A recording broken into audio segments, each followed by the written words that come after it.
नमस्कार मित्रांनो, आज राज्यातील बाजार समितीमध्ये कांद्याची 1,68,342 क्विंटलची आवक झाली. आज देखील कांद्याच्या दरात घसरण पाहायला मिळाली.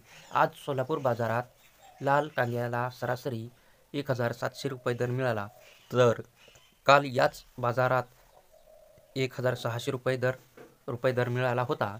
तर आज 3 फेब्रुवारी 2024 रोजीच्या पणन मंडळाच्या अधिकृत माहितीनुसार लासलगाव बाजारात लाल कांद्याला 2,100 रुपये, बाजार समिती बाजारात 2,000 रुपये, येवला बाजारात 1,750 रुपये, धुळे बाजारात 2,100 रुपये, जळगाव बाजारात 1,755 रुपये, मनमाड बाजारात 1,900 रुपये, यावल बाजारात 1,330 रुपये दर, देवळा बाजारात 2,150 रुपये दर 7% मिळाला.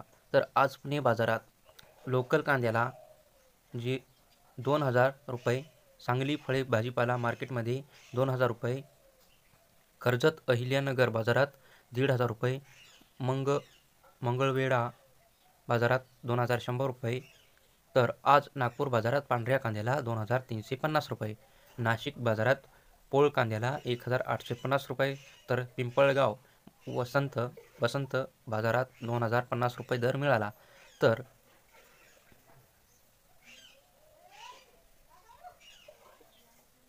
याची संपूर्ण माहिती तुम्हाला डिस्क्रिप्शनमध्ये दिली जाईल आणि ही माहिती तुम्हाला चांगली वाटली असेल तर आमच्या चॅनलला सबस्क्राईब करा. धन्यवाद.